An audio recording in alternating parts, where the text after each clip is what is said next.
Halo semuanya, di video kali ini Koko akan lanjutin lagi pemanasan soal fisika sebelum kalian mengikuti tes NTU yang sebenarnya, yang pada tahun ini akan dilaksanakan pada tanggal 6 dan 7 Maret.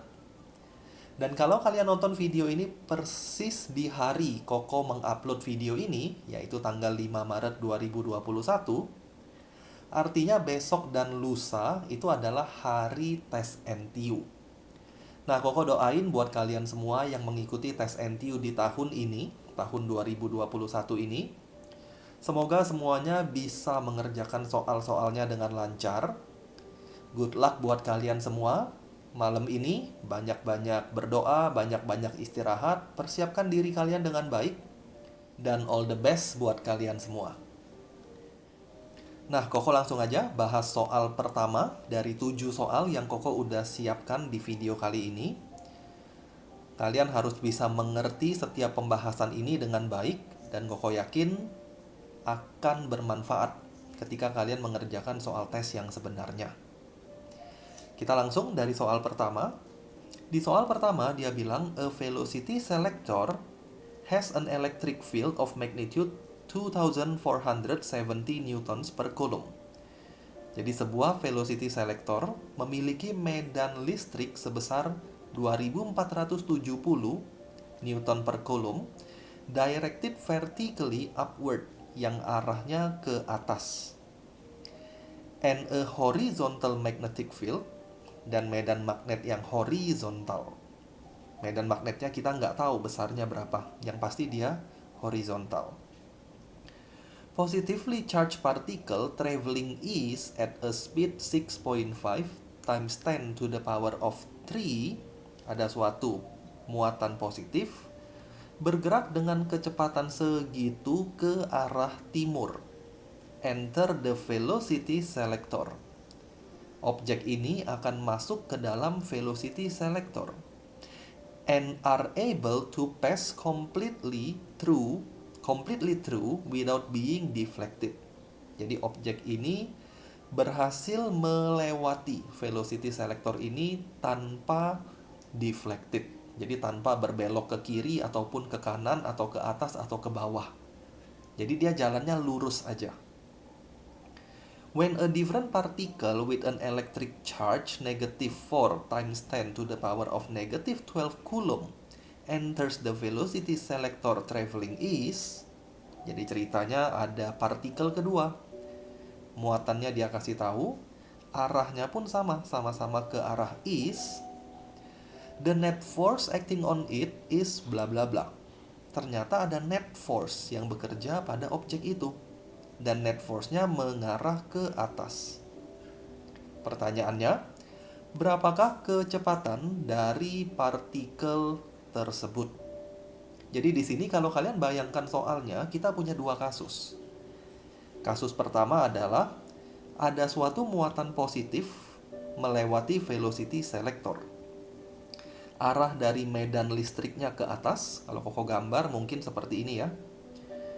Koko gambar satu aja, ini arah dari medan listrik. Bayangkan seluruh daerah ini terdapat medan listrik ke atas. Koko gambarnya satu aja. Kemudian ada medan magnet yang arahnya horizontal. Horizontal di sini kalian jangan bayangkan ke arah east atau ke arah west. Tapi horizontalnya bayangkan masuk ke dalam bidang kertas atau keluar bidang kertas. Jadi horizontalnya itu horizontal ke dalam atau horizontal keluar. Kenapa nggak boleh dibayangkan ke arah east atau ke arah west? Karena nanti objeknya itu akan bergerak ke arah east. Jadi kalau Koko gambar objeknya dulu, misalnya ini objeknya ini positif, objek ini akan bergerak ke arah kanan, arah east, dengan suatu kecepatan yang diketahui, yaitu 6,5 kali 10 pangkat 3 meter per detik. Seandainya dia punya medan magnet juga ke arah east, misalnya medan magnetnya juga dianggap ke arah east atau ke arah west, maka objek ini tidak akan merasakan magnetic force. Dia hanya merasakan electric force. Dan ketika dia hanya merasakan electric force, dia nggak akan bisa undeflected. Dia pasti akan berbelok ke atas. Jadi medan magnetnya harus dibayangkan into the page atau out from the page. Dan kalau Koko lihat kasusnya, objek positif ini akan merasakan gaya listrik ke atas sesuai dengan arah medan listrik. Kalau digambar seperti ini, Koko kasih nama FE, maka medan magnetnya harus ke arah sedemikian rupa sehingga gaya magnetnya ke bawah. Kalau ada yang tanya, kok kenapa gaya magnetnya harus ke bawah? Alasannya supaya dia bisa undeflected. Jadi gaya yang dirasakan oleh objek itu harus balance atau seimbang. Jadi kalau Koko gambar di sini, gaya magnetnya pasti harus ke bawah. Dan supaya gaya magnetnya ke bawah, kalau kalian gunakan Fleming left hand rule, aturan tangan kirinya Fleming, maka kita bisa menebak arah dari medan magnetnya. Dan arah dari medan magnetnya adalah kalau Koko pakai Fleming ya, V-nya ke kanan, F-nya harus ke bawah.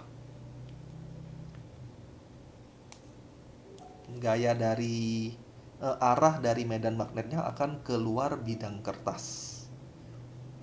Koko gambarkan dengan simbol dot. Mungkin seperti ini aja ya, ini dot. Inilah arah dari medan magnetnya. Kalian gunakan sendiri Fleming left hand rule ya, Koko nggak review lagi lah Fleming left hand rule seperti apa. Tapi kalau kalian gunakan Fleming left hand rule, maka B-nya akan mengarah ke luar bidang kertas. Nah, dari info pertama, kita bisa mengetahui besar dari medan magnet ini. Karena dia undeflected, maka sigma F-nya pasti 0. Net force equals to 0, berarti gaya listrik akan sama dengan gaya magnet. Formula dari gaya listrik atau electrical force itu adalah charge dikali electric field. And then formula dari magnetic force itu adalah magnetic field times charge times velocity atau speed. Charge-nya kita bisa cancel out. Kemudian dia punya medan listrik kita udah tahu, 2470 sama dengan B dikali V. V-nya 6,5 kali 10 pangkat 3. Ada di sana ya. Dengan demikian kita bisa menghitung magnetic field-nya. Nanti magnetic field inilah yang kita akan gunakan untuk menghitung pertanyaan dari soal ini. Kalau Koko hitung, 2470 dibagi dengan 6,5 pangkat 3, Koko akan dapat magnetic field-nya 0,38 Tesla. Itulah besar medan magnetnya. Besar medan listriknya pun kita tahu. Nah, sekarang kita akan beranjak ke kasus kedua. Di kasus kedua ini ada sebuah muatan negatif. Koko gambar di bawahnya, ini muatan negatif. Bayangkan arah medan magnet dan arah medan listriknya tetap sama. Jadi ini daerahnya full dengan medan magnet dan medan listrik. Semuanya sama. Arahnya kita tidak ubah, hanya kita ubah partikelnya aja. Partikel ini memiliki muatan min 4 kali 10 pangkat min 12. Jadi charge-nya negatif. Kemudian dia akan masuk ke velocity selector ini, masuk ke daerah ini, ke arah east juga. Jadi ke arah kanan juga. Kalau Koko gambar, ke arah kanan juga, ke arah timur ya. Saat dia masuk ke velocity selector ini, dia juga akan merasakan gaya listrik dan gaya magnet. Tapi karena muatannya negatif, maka gaya listrik dan gaya magnetnya akan dibalik arahnya. Kalau tadi listriknya ke atas, sekarang listriknya jadi ke bawah. Electric force-nya jadi ke bawah, magnetic force-nya jadi ke atas. Karena muatannya negatif. Nah, tapi saat benda negatif ini masuk ke dalam velocity selector, dia nggak bilang objek ini undeflected. Tapi dia bilang ada net force yang arahnya ke atas sebesar itu. Karena ada net force yang arahnya ke atas, maka bisa disimpulkan bahwa Fm pasti lebih besar daripada Fi. Kalau Fm-nya lebih gede daripada Fi, ya pasti net force-nya mengarah ke atas. Dan net force-nya itu nilainya adalah, atau magnitude-nya adalah 1,9 kali 10 pangkat min 9. Jadi Koko bisa bilang sigma F-nya itu adalah 1,9 kali 10 min 9. Sigma F-nya adalah Fm minus Fi. 1.9 times 10 to the power of negative 9. Formula dari magnetic force tadi BQV. Formula dari electric force itu adalah Q times E equals to 1.9 times 10 to the power of negative 9. Semua infonya udah tersedia. Jadi Koko akan langsung kalkulatorkan. B-nya udah ada. Q-nya udah ada. Minusnya nggak usah dimasukin ya. Hanya lihat magnitude-nya aja. V-nya kita mau cari. Q-nya udah ada. Electric field-nya pun udah ada. Jadi basically tinggal dimasukin kalkulator aja. Kalian cari V sama dengan apa. Dan kalau Koko coba masukin ke kalkulator, 1,9 kali 10 pangkat min 9 ditambah Q kali E, Q-nya 4, 10 pangkat min 12 kali medan listrik 2470. Kemudian hasilnya langsung Koko bagi dengan B. B-nya tadi 0,38 dikali Q, 4 kali 10 pangkat min 12. Jawabannya adalah sebentar, 1,9 10 min 9 4 kali 10 pangkat min 12. Hasilnya dibagi dengan 0,38 kali 4 10 min 12. Hasilnya exact 7.750 meter per detik. Dengan kata lain jawabannya yang C. Nah, ini untuk soal pertama. Mungkin pembahasannya sedikit panjang ya, karena ada konsep yang kalian harus tahu dengan detail supaya bisa menjawab soal ini. Koko lanjutin ke soal nomor 2. Soal nomor 2 ini tentang radioactivity.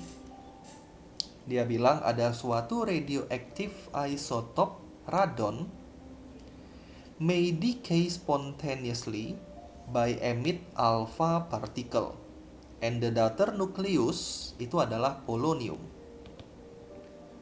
Jadi kalau kita bikin nuclear reaction-nya, Koko akan punya 22286 radon akan decay menghasilkan alpha ditambah polonium. Poloniumnya udah pasti 21884. Supaya dia punya mass number dan atomic number itu conserve. Jadi inilah reaksi dari kasus tersebut. Kemudian dia bilang, a sample of radon contain bla bla bla nuclei.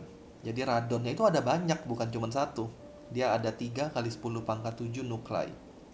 Pertanyaannya, the total energy that will be released in a time interval of 3 half-life through alpha decay of the radon is berapa? Kita ingin mencari total energi setelah 3 kali half-life. Setelah 3 kali half-life itu berapa? Sebelum kita cari total energi, kita cari dulu total energi, kita cari dulu energi untuk satu reaksi. Satu reaksi ini artinya satu nuklei. Jadi cari dulu energi dari satu nuklei. Nanti kita tinggal kalikan dengan jumlah nuklei yang dihasilkan selama 3 kali half-life ini. Untuk cari energi satu nuklei gimana? Tinggal hitung change in mass-nya. karena kita punya info mass ya. Jadi hitung aja change in mass-nya, kemudian kaliin dengan C kuadrat. Kalau kalian lihat bagian produknya, bagian produk, total energinya adalah, total mass mungkin ya, total mass-nya adalah polonium ditambah He. Koko hitung dulu. Di sini total mass-nya itu adalah 218,00896 tambah 4,000260. Koko dapatnya 222,01156 U. Sedangkan bagian reaktannya, bagian kirinya, itu total mass-nya 222,0157 U. Nah, di sini kalian bisa lihat, energi di sini lebih besar daripada energi di sana. Atau mass di kiri lebih besar daripada mass di kanan. Artinya di sini pasti ada delta M-nya. Atau ada masanya yang menyebabkan energi. Jadi di sini ada suatu massa yang nanti bisa kita konversi menjadi energi. Kalau Koko cari dulu delta M-nya, tinggal dikurangin aja ya.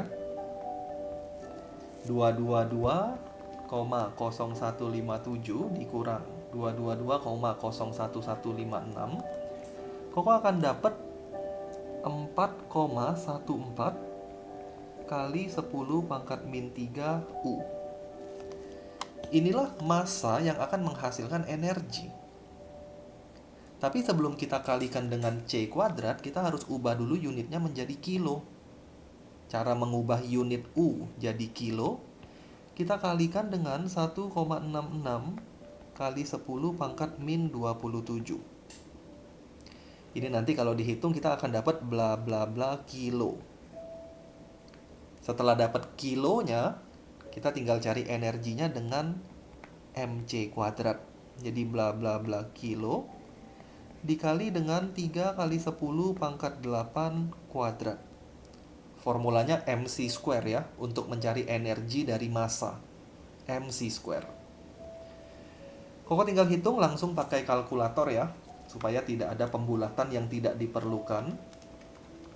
1,66 10 pangkat min 27 kita kali dengan 3 kali 10 pangkat 8 kuadrat. Koko akan dapat 6,18516 kali 10 pangkat min 13, unitnya adalah joule. Karena kita udah menggunakan SI unit, kilo dan meter per second. Kita dapatnya joule. Tapi opsinya itu pengennya elektron volt. Harus di-convert lagi. Cara mengubah joule menjadi elektron volt kita bagikan dengan 1,6 kali 10 pangkat min 19. Kalau Koko konversi, Koko akan dapat, langsung aja ya, bagi 1,6 min 19, kita dapatnya 3,86. 3,866 kali 10 pangkat 6 elektron volt. Atau Koko dapatnya 3,866 mega elektron volt. Hati-hati sampai di sini. Ini belum jawabannya. Jadi jangan nggak teliti langsung jawab yang A, karena paling mendekati. Hati-hati, ini belum jawabannya. Kok kenapa belum? Karena ini baru untuk satu nuklei. Berapa banyak nuklei yang dihasilkan dari reaksi ini? Kalian bisa lihat dari time intervalnya. 3 half-life. Jadi dia akan menghasilkan nuklei sebanyak 3 kali half-life. Kalau Koko hitung ya, jumlahnya berapa? Pakai formula half-life. N sama dengan N0 setengah T per T setengah. Koko bisa dapat nuklei yang tersisa nantinya. N sama dengan N0 nya jumlah mula-mula 3 kali 10 pangkat 7 setengah kali T, T-nya 3 half-life dibagi half-life. Nanti half-life-nya bisa tercoret nih. Kita dapat N-nya. 3 kali 10 pangkat 7 kali setengah pangkat 3. Kalau Koko hitung dapatnya segini. 3,75 kali 10 pangkat 1, 2, 3, 4, 5, 6 nuklei. Jadi setelah terjadi reaksi sebanyak 3 kali half-life, nuklei yang tersisa tinggal segini. Yang kita ingin cari adalah nuklei yang menjadi energi. Jadi kita harus cari yang hilang. Hilang itu dalam artian dijadikan energi ya, bukan segini. Tapi kita harus cari yang hilang. Koko pakai simbol NL. Itu adalah 3 kali 10 pangkat 7, mula-mula kita punya segitu, dikurang yang tersisa 10 pangkat 6. Kalau dihitung 3 10 pangkat 7 dikurang 3,75 10 pangkat 6, Koko akan dapat 2,625 kali 10 pangkat 7 nuklei. 1, 2, 3, 4, 5, 6. Benar ya? Nah, jadi yang menghasilkan energi ada sebanyak ini nuklei. Ini yang tersisa. Tersisa berarti dia belum menghasilkan energi. Nah, dari yang menghasilkan energi inilah kita kalikan dengan energi satu nuklei. Baru kita dapat hasilnya. Jadi soal ini harus benar-benar teliti. Kita nggak bisa langsung main hitung-hitung aja tanpa mengerti apa yang kita hitung. Jadi ini tinggal dikaliin. Kalau Koko hitung ya, 2,625 10 pangkat 7 kali 3,866 mega elektron volt. Koko akan dapat hasilnya adalah total energinya, yaitu 1,015 kali 10 pangkat 1, 2, 3, 4, 5, 6, 7, 8 mega elektron volt. Dan jawaban yang paling mendekati adalah yang D. Nah, ini jawaban untuk soal kedua. Kita lanjutin ya, soal yang ketiga. Di soal yang ketiga, soalnya berbicara tentang sebuah elektron is emitted from an electron gun. Ditembakin atau dihasilkan dari suatu elektron gun. Kecepatannya kita tahu. It moves toward a metal grid. Elektron ini akan bergerak ke arah metal grid yang jaraknya 10 cm dari gun. Jadi kalian bayangin ada gun, ada grid. Kalau Koko gambar, misalnya ini elektron gun, ini elektronnya. Kemudian ini grid. Nah, grid sama gunnya itu berjarak 10 cm. Ini 10 cm. Kemudian gridnya is maintained at potential negative 20 with respect to electron gun. Ini potensialnya min 20, berarti lebih rendah daripada electron gun. Jadi kalau Koko menganggap ini min 20, maka electron gunnya ini bisa dianggap 0 volt. Min 20 with respect to electron gun. Berarti ini 0 volt. Pertanyaannya, what is the speed of the electron as it reaches the grid? Waktu elektronnya tiba di sini, berapa kecepatannya? Itu yang ingin kita cari. Jadi kecepatan ketika elektronnya tiba di gridnya. Koko pakai simbol seperti ini aja. Nah, berapa kecepatannya? Untuk kerjain soal ini, kita bisa gunakan pendekatan conservation of energy. Tapi sebelum gunakan conservation of energy, Koko ingin kalian logikakan dulu kasusnya. Di sini kecepatannya 3 kali 10 pangkat 6 meter per detik, dan ini adalah elektron. Elektron ini muatannya negatif.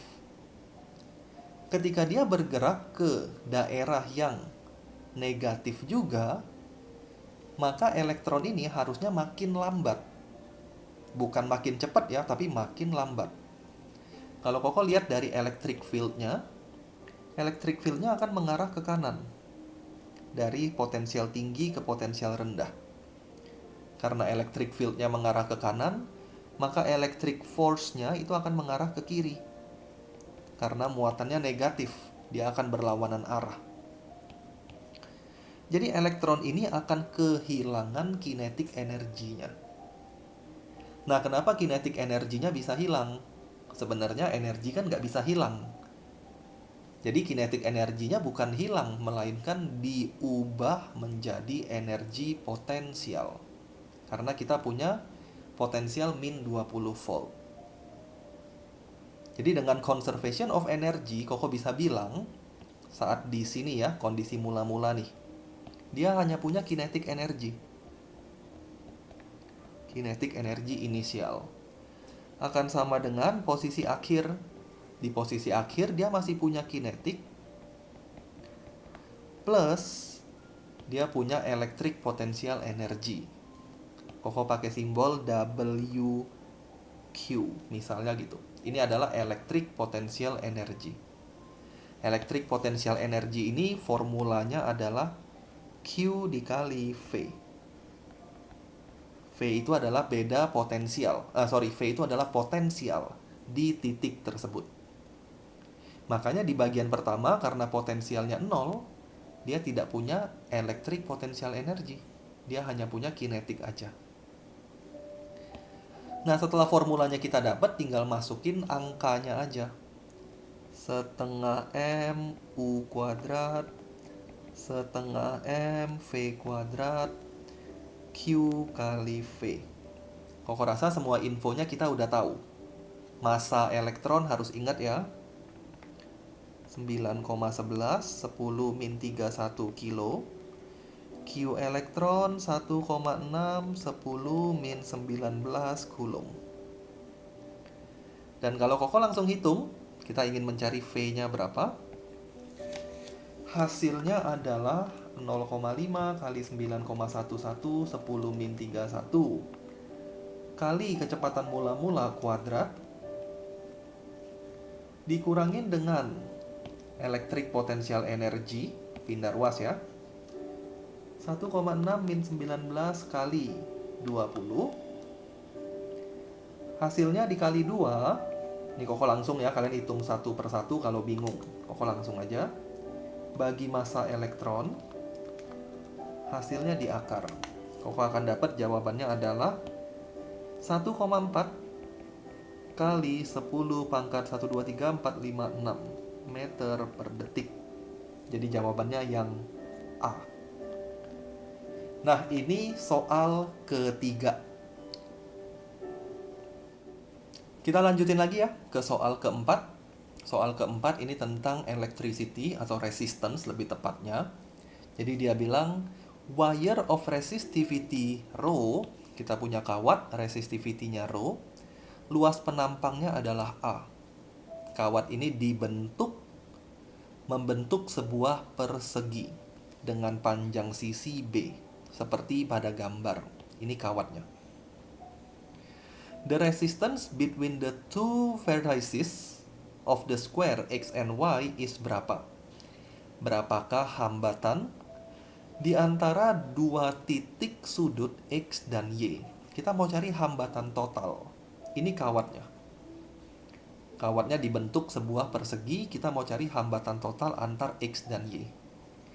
Kalau kita bayangkan kawat ini memiliki hambatan, anggap aja ini R1. Kayak gini ya, ini hambatan, ini juga hambatan, ini juga hambatan, ini juga hambatan. Nah, kita ingin mencari hambatan total dari combination ini. 3 ini udah pasti seri. Kemudian nanti hasilnya diparalelkan dengan yang ini. Karena kita ingin mencari hambatan total antara XY. Jadi bayangkan XY ini kalian hubungkan dengan suatu sumber tegangan. Bayangin aja ada baterai kayak gini.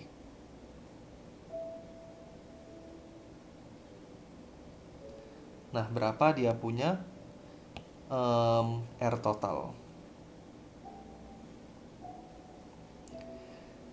Seri paralel. Nah, tapi satu hambatannya berapa, itu kita harus hitung dulu. Jadi R itu formulanya adalah rho L per A. Rho L, L-nya adalah B, A-nya adalah A. Ini adalah hambatan dari satu resistance tersebut. Jadi kalau 3 berarti 3-nya di seri. Koko tulisnya R series. Itu adalah R tambah R tambah R, yaitu 3R nantinya. 1R-nya segini ya. Kita punya 3R. Kemudian tinggal cari R paralelnya. Diparalelkan dengan ini. 1/R total sama dengan 1/R tambah 1/3R. Ya, hitung sendiri lah ya. Nanti kalian akan dapat R totalnya 3R per 4. Nah, R-nya diganti aja dengan rho B per A. Kalau diganti dengan rho B per A, nanti kalian akan dapat jawabannya adalah 3/4 kali rho B per A. Dan pilihan yang benar ada di option yang A. Nah, ini soal keempat. Koko rasa oke ya, soal ini nggak terlalu sulit. Kita lanjut ke soal kelima. Soal kelima ini tentang kinematics, kalau kalian baca soalnya.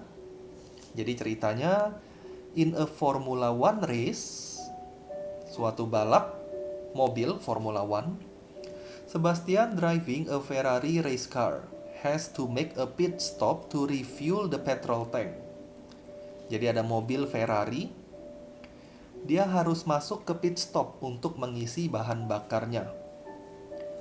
After the refueling, setelah kita isi bahan bakarnya, he start from rest. Dia mulai bergerak dari keadaan diam dengan percepatan konstan 11 meter per second square dan membutuhkan waktu 3,5 detik to enter the main speedway from the pit area, untuk masuk lagi ke arena balapannya.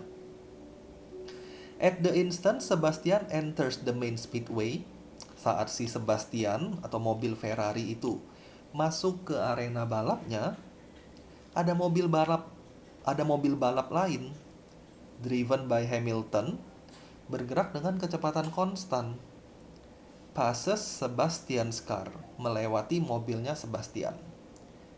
Jadi kalian bisa bayangin ya, Sebastiannya mengisi bensin, dia jalan sampai sini, ini masuk ke arena balap.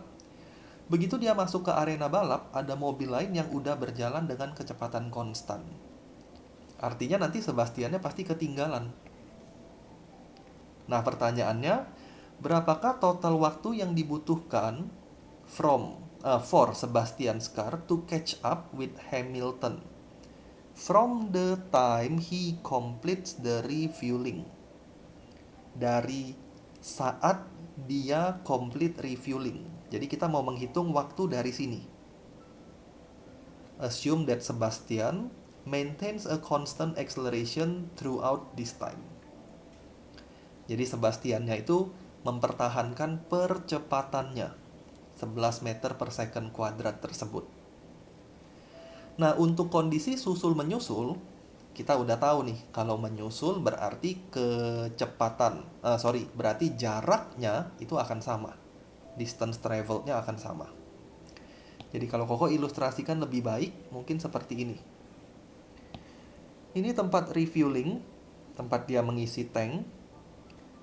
Dia jalan ke sana, nanti dia sampai sini. Ini adalah tempat dia masuk ke arena balap. Kemudian ini ada mobil Hamilton. Hamilton ini bergerak dengan kecepatan 69,4 meter per detik. Sedangkan waktu di kondisi tersebut, mobil Sebastian kecepatannya kita nggak tahu. Nanti kita bisa cari. Tapi sekarang kita belum tahu kecepatannya berapa. Nanti at the end, Hamilton akan meninggalkan Sebastian. Tapi at the end juga, Sebastian akan berhasil menyusul lagi. Nah, kita ingin mencari kondisi kapan dia berhasil menyusul kembali. Nah, Koko akan cari tahu dulu kecepatan dari Sebastian ketika dia persis masuk ke arena balapnya. Kecepatan mula-mula banget di sini 0. Percepatannya kita tahu 11 meter per second kuadrat. Waktunya kita tahu 3,5 detik. Dari info itu kita bisa gunakan V sama dengan U plus AT. Kita bisa dapat kecepatan akhir, yaitu kecepatan di sana. 3,5 dikali 11 dikali 3,5 sama aja ya. Kita akan dapat 38,5 meter per detik. Inilah kecepatan mula-mula Sebastian. 38,5 meter per second. Dan Sebastiannya masih akan tetap mempercepat dengan percepatan 11 meter per second kuadrat. Kita ingin mencari kondisi dia menyusul, berarti distance traveled-nya akan sama. Jadi Koko tinggal tulis, distance dari Sebastian akan sama dengan distance dari Hamilton. Sebastian ini memiliki percepatan, berarti distance-nya kita bisa gunakan formula kecepatan mula-mula T plus setengah AT kuadrat. Kecepatan mula-mulanya V ya simbolnya. Sedangkan untuk Hamilton dia constant speed. Hamilton constant velocity. Kalau dia constant velocity, distance itu bisa dihitung dengan cara jarak dikali kecepatan dikali waktu. Distance itu adalah speed times time. Nah, dari persamaan ini kita bisa mendapatkan time taken-nya berapa. Tinggal diganti ya, 38,5 T 1/2 times 11 T square 0.4 T. Kalau Koko pindah ruaskan, ini dapat 5,5 T equals to 69,4 dikurang 38,5. Kalian dapat 30,9 T. T-nya dicoret aja 1. Maka kita bisa ketemu waktu yang dibutuhkan oleh Sebastian untuk menyusul Hamilton. Waktunya adalah 5,62 detik. Hati-hati jangan pilih jawaban yang A. Kalau kalian terlalu cepat kerjain soal, pasti langsung pilih jawabannya A. Tapi bukan A. Karena dia bilang waktu dari dia complete refueling. Jadi waktu dari sini sampai ke sana. Berarti harus ditambah lagi dengan 3,5. Sehingga waktu totalnya adalah 5,62 tambah 3,5. Hasilnya 9,12 second. Jawabannya yang B. Nah, ini soal kelima. Masih ada 2 soal lagi yang Koko akan bahas. Pastiin kalian mengerti setiap soal yang Koko bahas di video ini. Kita lanjutin ke soal ke-6. Dan nanti Koko akan akhiri di soal ke-7. Soal ke-6, ceritanya bilang, a lead pellet is shot vertically upward into a clay block.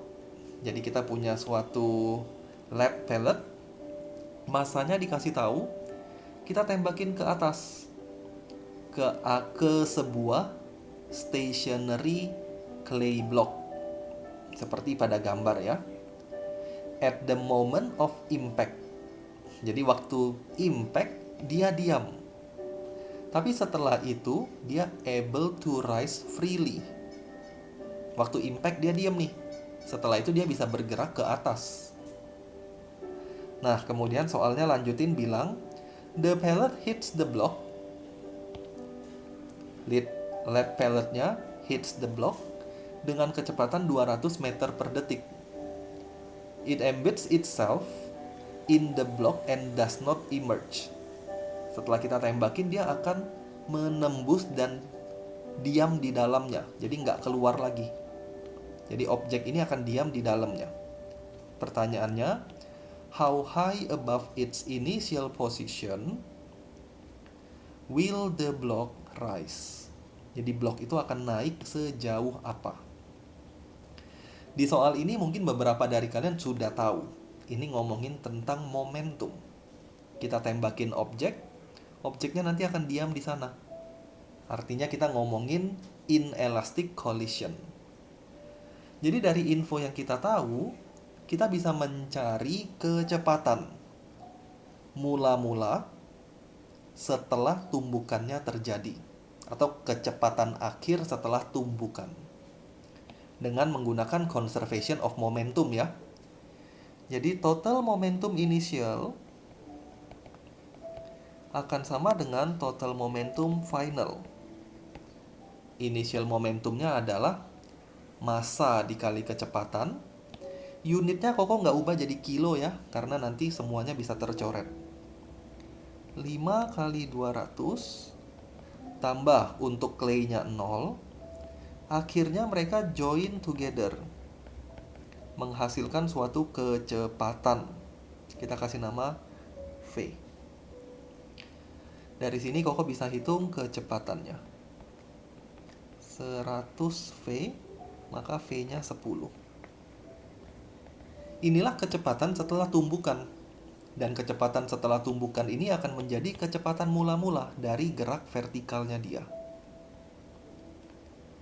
Jadi dia akan bergerak vertikal ke atas dengan kecepatan mula-mula segini. Dia akan naik terus, at the end dia akan diam. Nah, berapa ketinggiannya? Jadi kita tinggal gunakan formula kinematics. Kita mau cari ketinggian. Koko bisa gunakan formula VT kuadrat sama dengan V kuadrat ditambah 2AS. S-nya kita mau cari. VT kecepatan akhir. Dia naik terus, nanti at the end dia berhenti. Berarti kecepatan akhirnya 0. Kecepatan mula-mulanya 100 ditambah 2 kali. Percepatannya ialah percepatan gravitasi mengarah ke bawah. Jadi min 9,81 kali S. S-nya kalau dihitung kalian akan dapat 100 dibagi kurang lebih 20 ya. Jadi harusnya 5,1 jawabannya. Ya, 5,1 meter. Inilah ketinggian dari stationary clay kita. Ketinggian dari clay kita yang tadinya stationary. Setelah kena bola ini dia akan naik ke atas. Ketinggian maksimumnya 5,1 meter. Nah, Koko lanjutin satu soal terakhir, masih tentang momentum. A snooker ball, massanya M, travels at speed v towards the side of a snooker table, seperti pada gambar. The ball strikes the side of the table at angle 30 degree. The time of contact between the ball and the side is delta t. What is the expression of the average force acting on the ball? Jadi kita mau cari gaya rata-rata yang bekerja pada bola kita. Kalian bisa lihat di sini, terjadi tumbukan. Kemudian arah dari bolanya berubah dan tumbukannya terjadi dalam rentang waktu delta t. Kalau kita ngomongin tentang collision dan tentang force, kita bisa gunakan formula impulse. Impulse itu adalah change in momentum. Impulse itu adalah F dikali delta t, delta momentum. Artinya force-nya adalah change in momentum dibagi delta time.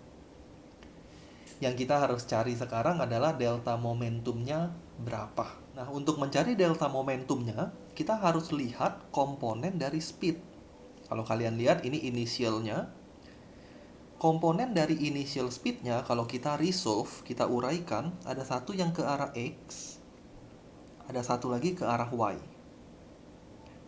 Yang ke arah X itu dengan menggunakan trigonometri, yang ke arah X itu adalah V cos 30. Sedangkan yang ke arah Y, kebalik ya, yang ke arah X itu adalah V sin 30. Kalian lihat aja segitiga ini.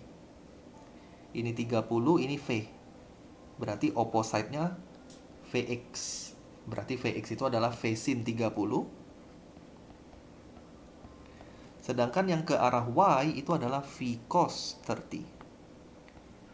Inilah komponen dari kecepatan mula-mula. Sekarang kita lihat sekali lagi komponen dari kecepatan akhir. Kecepatan akhirnya juga V, sudutnya juga 30 di sana. Kalau kita resolve, kita uraikan, satu akan ke sini. Yang ke sini adalah V sin 30 juga. Sedangkan yang ke atas satu lagi, ini juga V cos 30. Koko tulisnya di sana ya, mungkin agak numpuk, tapi ikutin aja step by step yang Koko tulis. Nah, dari kecepatan awal dan kecepatan akhir, kita bisa lihat arah mana yang ada perubahan. Perubahan di sini juga termasuk perubahan arah, karena momentum adalah besaran vektor. Karena kalau kita lihat perubahan magnitude, seolah-olah tidak ada perubahan semuanya. Mula-mula X-nya V sin 30, akhirnya V sin 30. Berarti change-nya 0 kalau magnitude. Untuk Vy juga sama, mula-mula V cos, akhirnya V cos. Kalau kita lihat magnitude, perubahannya 0. Tapi momentum itu besaran vektor, sehingga kita harus melihat perubahan arah juga. Dan kalau kita lihat, pada arah sumbu X tidak ada perubahan arah. Arahnya sama-sama ke kanan. Berarti dalam arah sumbu X tidak ada change in momentum. Tapi pada arah sumbu Y ada perubahan momentum. Awalnya dia ke bawah, berikutnya dia ke atas. Berarti ada perubahan momentum di sana. Dengan kata lain, delta P di sini adalah delta P dari Y komponen. Kalau kita lanjutin, F equals to momentum final Y minus momentum initial Y dibagi dengan delta T. Momentum final ke atas Koko anggap positif ya, ke bawah berarti negatif. Momentum finalnya itu adalah M dikali V cos 30 minus M dikali negatif V cos 30. Kok kenapa minus? Karena arahnya ke bawah dan momentum itu besaran vektor. Dibagi dengan delta T. Nah, kalau kalian hitung, kalian akan dapat ini magnitude-nya sama. Min ketemu min jadi plus, jadinya 2mv cos 30 dibagi dengan delta T. Dan kalau dilihat, jawaban yang tepat itu ada di opsi yang C. Nah, pembahasan Koko selesai sampai di sini, sekaligus mengakhiri video kali ini. Thank you buat kalian semua yang udah nonton video ini. Dan bagi kalian semua yang besok dan lusa akan mengikuti tes NTU, Koko doain good luck buat kalian semua. Thank you semuanya. Kita ketemu lagi di video berikutnya.